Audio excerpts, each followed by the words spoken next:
This is the future of our country. Young, vibrant, with big dreams in their eyes. When you come to IIT, you discover all these new things. There are so many activities that you can do. There are so many sports. The facilities are amazing. So you are opened up to new dimensions. Wanting to achieve the best. At the end of the day, we all want to work or be successful, correct? So when as a recruiter you come and you look at somebody who's got a holistic sense of being, you would rather employ that person than somebody who's just probably scored all their life but have no presentation, no personality.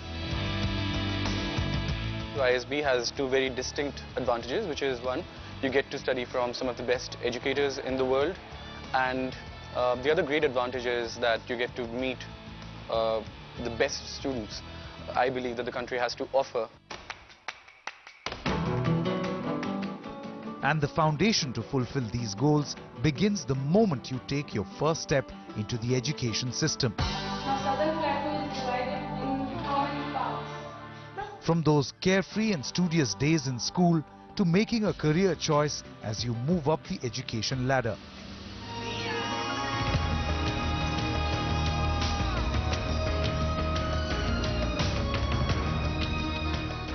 A nation of over 1 billion people, a nation that wants education as their fundamental right, not just in letter but in spirit. I would want to think of an alternative system wherein I don't have to undergo this pressure, but I would still be ensured an admission based on merit and not on anything else.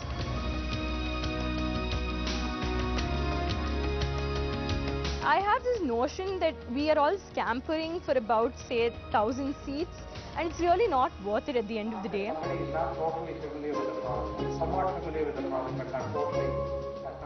With students wanting more and more, is our education system being able to provide them more?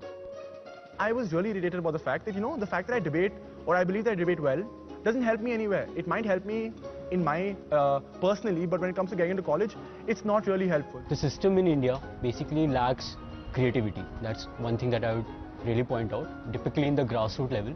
So it doesn't allow students to dream anything apart from the typical fields. In its size and diversity, India has the third largest higher education system in the world, next only to China and the United States.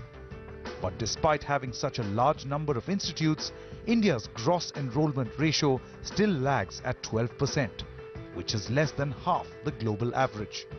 While we've grown capacity significantly, we as a country today have maybe more than almost 20,000 higher educational institutions, more than any other country in the world.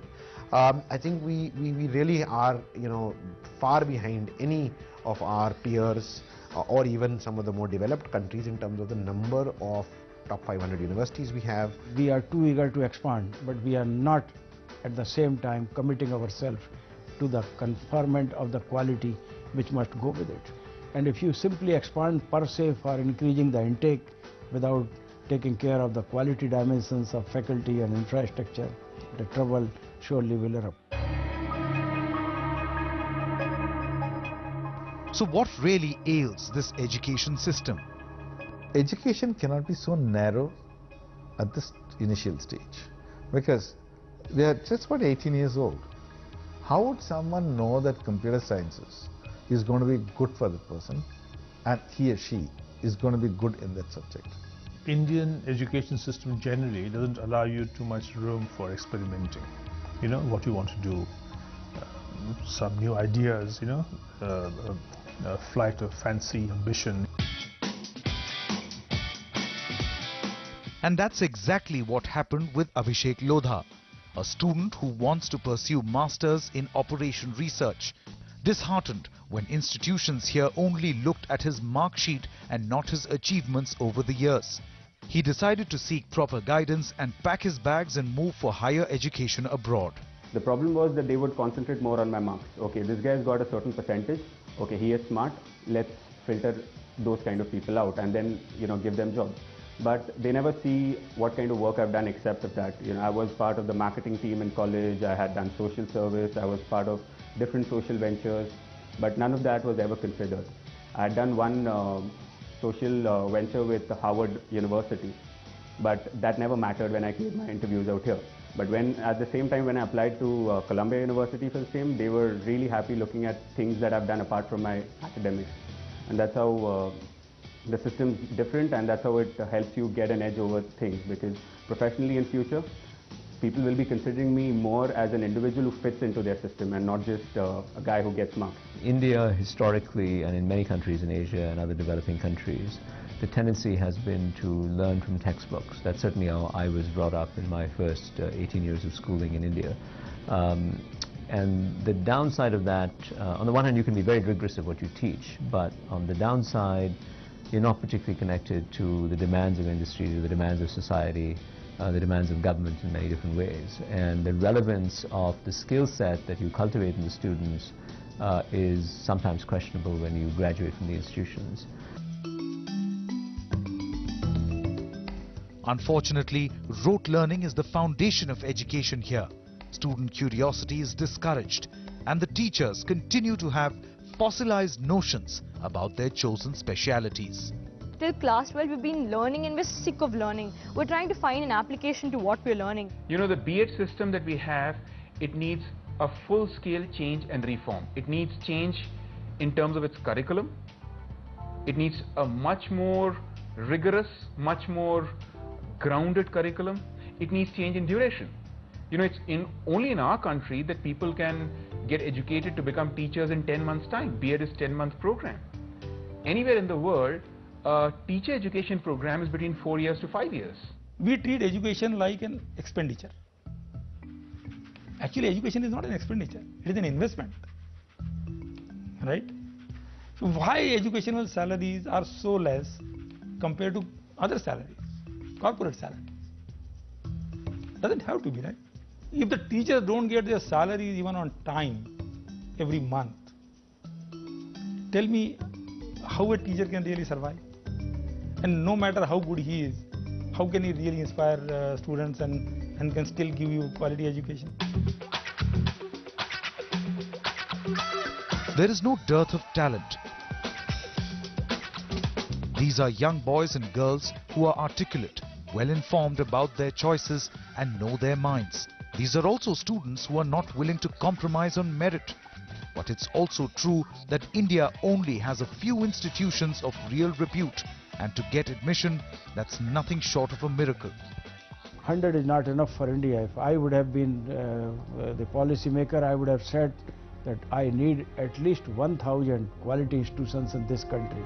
And I would have created clusters rather than isolated examples. Honestly, when I didn't make through the IITs, I did have, because I believed I was a decent enough student to, at least I thought I did belong to at least a part of the cream.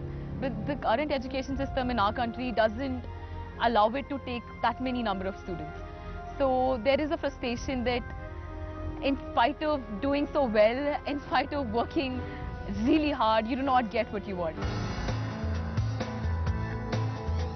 Apart from the IITs and the IIMs that have done wonders with the little autonomy that they have, other institutions are also trying to walk the road less traveled and match international standards.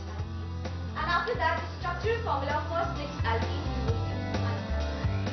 Many schools are moving to the IB curriculum, and encouraging students to be active learners is a welcome change. There are 13 student clubs. These are student-run clubs. So there will be a marketing club, a finance club, a technology club, a retail club, a media club, and so on. So in each club there will be 100, 200, 250, or whatever number of students, and students are allowed to join any number of clubs. What these clubs do is they form the external interface, and they expose the members of their club into a series of activities with companies from across the country and abroad. This is our third year of autonomy. Every semester we are upgrading our syllabi, and we have very good industry inputs because we have 2 members on every board of studies from industry, and they give us the industry perspective. But when you have such large universities, you are really very badly handicapped. Coming up after the break, we tell you about the rise of private institutes and what needs to be done to overcome these challenges in the system.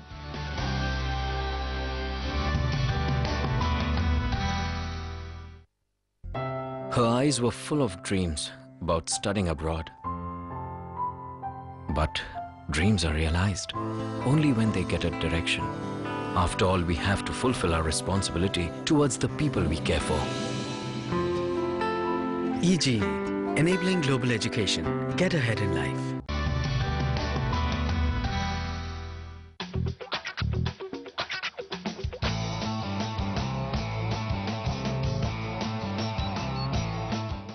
There may have been a spurt in the number of schools and colleges coming up, but India's sheer size and demography can be a challenge in providing equal and quality education. These all things are parallel with this serves as a feedback resistance of any sector. The problem is, after the top rung of institutes in India, there is almost no middle order. We've gone wrong by creating a few pockets of excellence that are highly sought after. So you have the IITs or Delhi University or a few other universities like that. And within those universities, a few particular colleges that are sought after. So we've created a situation where there are very, very small pockets where we provide good education.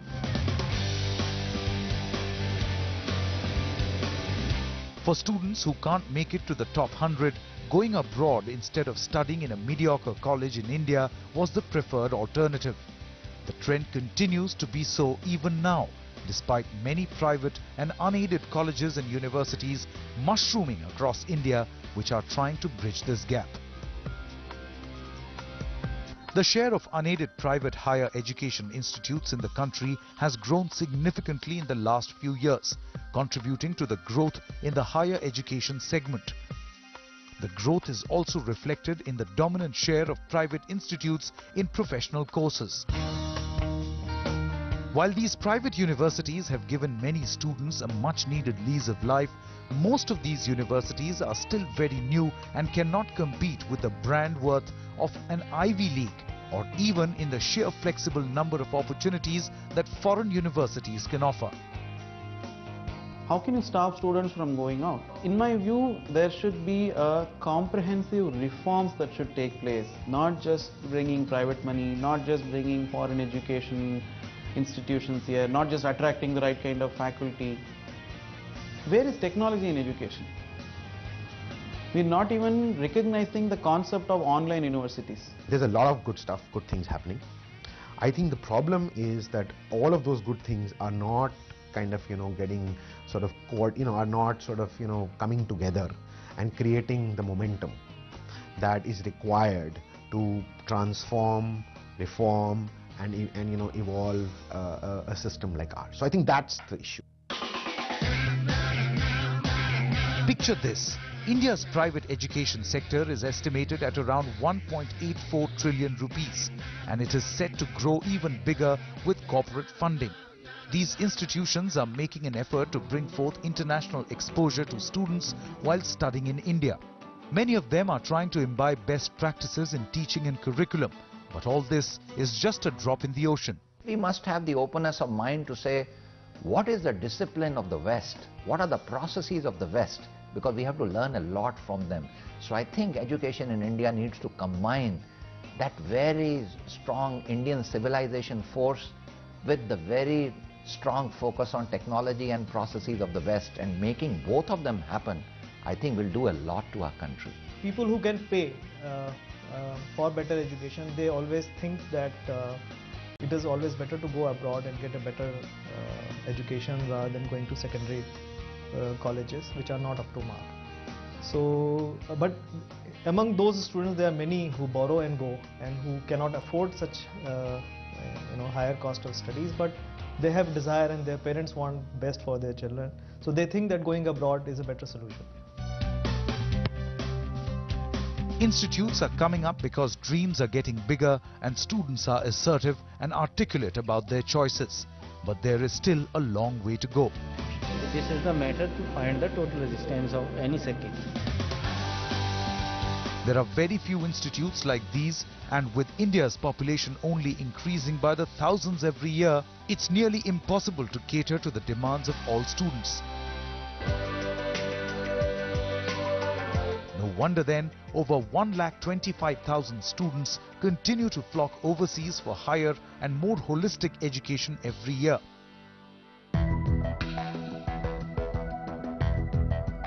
Not only do students in India face tough competition in scoring marks and getting admission into the colleges of their choice, but most students also face the brunt of their parents' expectations, pressurizing them to perform well and get good marks. There's so much of competition going on at the moment which is not helping the students. They are ending up committing suicide. And yeah, so there's so much of frustration and so much of anger and anxiety in people. They just want to, they don't look for quality. All they look for is to, you know, achieve great marks, and I don't know, it's not helping in any way. It's not helping the students at all. The pressure is much more now to get into these elite engineering colleges, etc., and they hate the place, which is very sad. And given the fact, it is sadder, given the fact that today there are so many other options where you can make money, be famous, be happy, whatever. Parents need to understand that learning is not just getting good marks in the board exam. You know, it is more than that. Your child needs to be able to speak well, read well. They need to be able to handle themselves in social situations, handle themselves in sports and athletics type situations. While many go for specialized programs like engineering and management, a number of them go for non-traditional programs like filmmaking, astronomy, forensic sciences, for which options in India are limited. But do parents really allow their children to experiment with courses other than the ones that are perceived to have a ready acceptance in the job market? How insane is parents' attitude in this, that, you know, they don't want to see the kid is happy or not. They want to see whether he is doing better than Malhotra's son or not. That's wrong way of looking at life. They need to figure this out right when schooling is happening. They need to tell their kids, it's okay if you fail, but try and figure out where can he pass. Try and figure out what can he do. Is he a painter? Is he a paragliding guy? You know, is he a poet?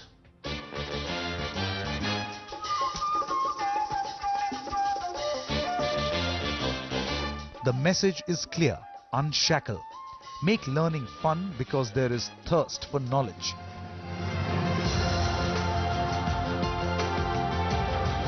There is a real need to explore new boundaries in the Indian education sector. And if the students are not satisfied with the limited options they get here, most of them would look out for newer avenues and would want to go to foreign universities. Because today they have a choice. They have a platform that will help them make that choice. A choice that will help build their future.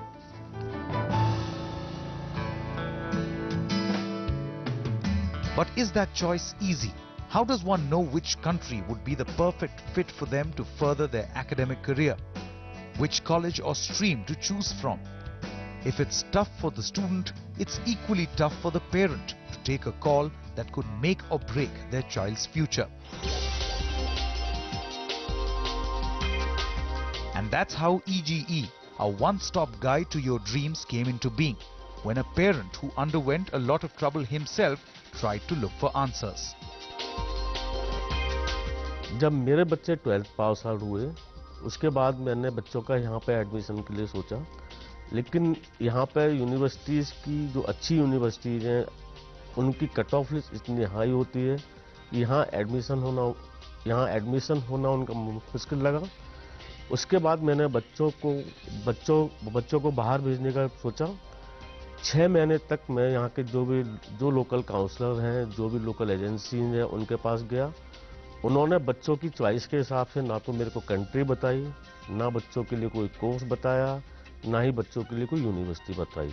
जब मैं इतना परेशान हुआ तो other parents और बच्चे कितना परेशान होते होंगे। And this choice and opportunity is now available to students to streamline and make the entire process smooth sailing. EGE is a company which we started off, by having just one goal in mind: help the students to find the right education path which is in line with their inherent strengths which is in line with their goals and which will help them to find careers that are fulfilling. How do you do that? You try to understand what are the strengths, the weaknesses and constraints of the student, and then match the most suitable course, the first step, the most suitable university and the most suitable countries. When you blend all these three, I think the ability to help students to find the right education choices makes it much more accurate and much more effective. On the series next week, we tell you the key drivers that are making students flock to foreign universities for higher education. And what is that choice that is available to our students that makes this dream a reality?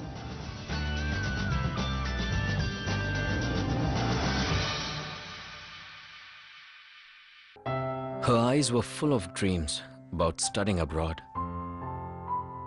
But dreams are realized only when they get a direction. After all, we have to fulfill our responsibility towards the people we care for. EG, enabling global education. Get ahead in life.